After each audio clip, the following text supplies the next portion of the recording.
And we back. It's been a minute.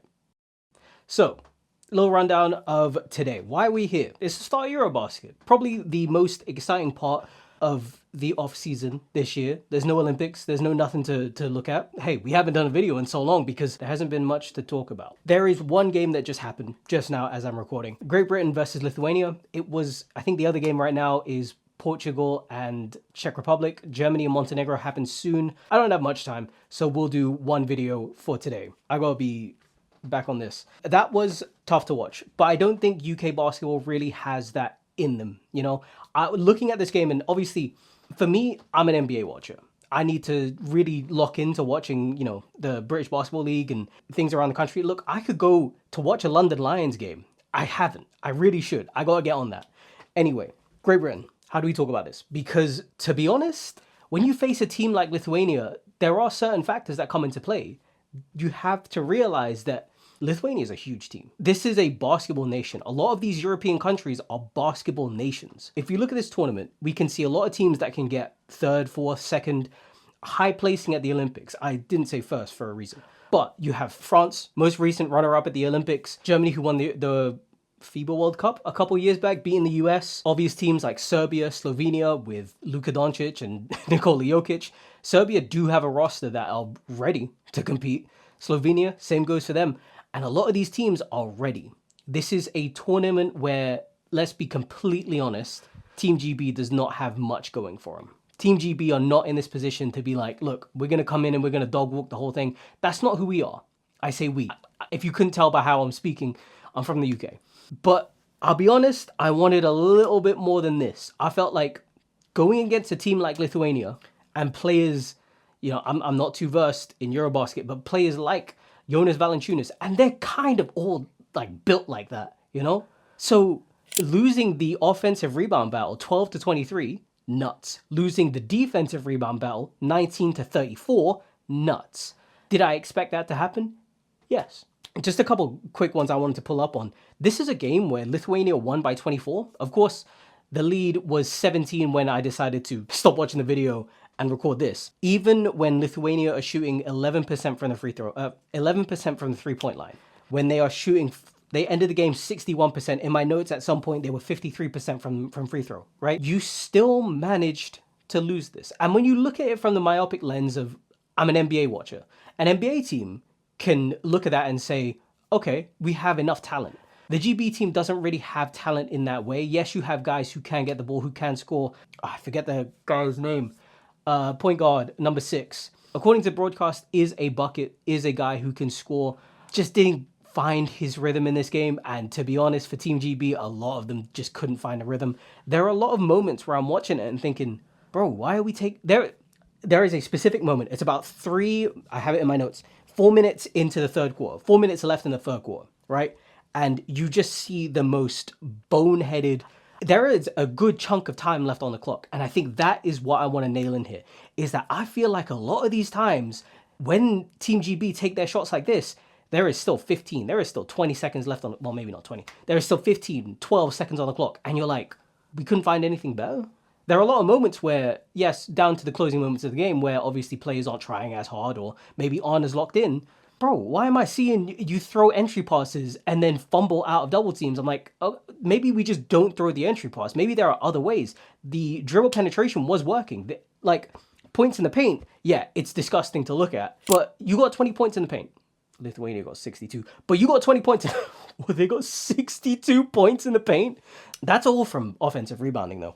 There are a lot of moments where I looked at Team GB and I thought, well, okay, you guys can get something here by doing this because you're penetrating in, especially in the moments without Jonas Valančiūnas. Those are the moments where you have to go in. You have to get your buckets inside. None of this fade mid-range twos. No, I don't want to see that.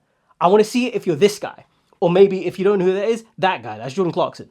I don't want to see it on lesser players. And I feel like I don't want to shit talk them because lesser players does seem insulting. But you're not Devin Booker, right? You're not a Shea. You're not an Anthony Edwards where I look at that mid-range and think, that's cash. For a lot of these guys, that is a bad shot. For 99% of players on the earth that aren't those NBA guys, that is a bad shot. With 15 seconds left on the clock, you do not take that. There are a lot of moments where you think, okay, we can run the clock a bit. You know, yeah, okay, you're against the clock. Yeah, okay, you're 15 down in the fourth quarter. But that doesn't mean you take the first shot available, you know? Regardless, I want to praise Team GB because they were plucky in that third quarter. Yes, the lead ballooned to 20, but there was an effort to cut it down. There were moments where you think, okay, a couple shots go in, this is fine. Sadly, it didn't turn out that way because to come back from 12 down, you need to A, make a lot of shots, and B, guard a lot of shots. The box outs on Team GB, the rebound numbers speak for themselves, right? If you're letting 23 offensive rebounds go, you're not boxing out. That's how it is, right? There are a lot of these points where you watch these players and it's ball watching, or it's just, oh shit, that's my man. I don't want to hear, oh shit, that's my man. Get the fucking rebound. I think it's just so tough for Team GB, especially like in terms of basketball, we are a developing nation. And I'm talking about Team GB in this way because I want us to be good, you know? Europe has ballooned in talent. We're watching players in the NBA be MVPs from Serbia, Slovenia, Greece, France. Where is the development in the UK? And it's just there isn't much, right? The leagues here aren't like that. We're not a basketball nation like these other countries are. But that doesn't mean we can't be. I think the development just needs to work its way up a bit. Working in, like, I've seen kids in schools. That's not weird. I used to work in a school. But seeing how passionate they are about basketball and then, okay, maybe we do have something coming up. Maybe the rise of, this is going to get super political. We see it in France specifically where there aren't a lot of French-born players on that team. A lot of them come from immigration, come from immigrant families. The UK, London is a hotbed for this. Why am I seeing 6'10" guys say, I want to start swimming? No, you want to start playing basketball, brother? Get on the court, find a local. That's what I'm going to say about this.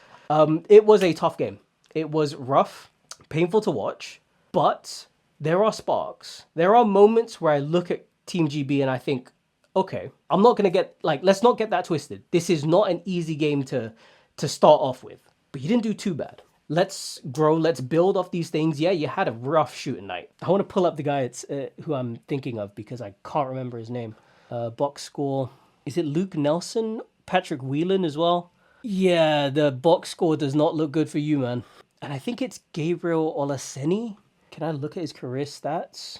Okay, 12 points a game, roughly averaging, around 12 points a game he's averaging in FIBA competitions, which isn't bad, which is something, hey, look, if you had that 12 points this game, you still don't win, but it's a lot closer. And I don't know, man, like, oh, geez. 1 of 9 for Luke Nelson, which, look, if you're taking 9 shots, you think you're going to make 9 shots. You were tied second for the most field goals taken on his team. You believe you can make those shots. And to be honest, watching you, yeah, no, I believe you can too. There was nothing egregious about it where I was like, oh, you shouldn't take that. That was a bad shot. They seemed all right. There's no punch on this team. I feel like what defines a lot of these countries in basketball is that superstar, is that guy who you can trust to be like, here's the ball, take us home. I didn't get that vibe from anyone here, right? If you looked at Team Philippines, you see Jordan Clarkson out there, you see Dwight Ramos, you see Junmar Fajardo, you think, okay, I can trust you to do your job. I can trust you to score. I see this Team GB team and I think, oh, I don't know if I trust any of you like that. Also, bro, where's Jeremy Sohan? Where are you? You're pissing me off, bruv. What are you doing? Apparently you're playing for Poland? No, come back. Nottingham Saviour. We need you back, bruv. I don't even know if you're from Nottingham. But you're from the UK. You talk like me. You support Arsenal. Where are you, bro? Where are you? We need you. We need someone. Like, if you look at, like, Team Italy, yes, they have a bit more of a, like, history in basketball. You know, a lot of the, like, you have AC Milan have a team, and there's a lot of teams that are backed by actual football giants, right? So they have the money. Same with, like, Spain, Barcelona, Real Madrid have theirs. If, like, Spain have a guy like Dante DiVincenzo, who I think is very similar to a Jordan Clarkson for Gilas. If the UK just had someone like that, bro, if we could pull back OG Anunoby and Jeremy Sochan, we'd be elite. Well, I mean, we wouldn't be elite, but we'd be a lot better than where we are, you know? If we could have those guys who could, you know, be a bit of a spark plug, be a bit of a guy who, like, yeah, no, I can provide offense. I can give you, if you're in doubt, my hands are here. Give me the ball, I got us. So yeah, this is a public plea. Jeremy Sochan. Sochan? Jeremy. OG, come back, man. We need you desperately. We might pull Luol Deng out of retirement. Just might. Anyway, that's enough rambling for me. This is going to get cut down crazy. But it's nice to be back. We're going to be covering Eurobasket pretty much every day. But I'm only watching one game and I'm doing one video. I'm not doing any more. I got shit to do. Hope you have a good one. Take good care of yourself. Things are different now. It is what it is. Have a nice one. I'll see you tomorrow, one day. When there's a big game, when there's a good game, I'll be watching. I'll come talk about it. I just want to talk about this because it was Team GP. Big up. Have a good one. Bye-bye.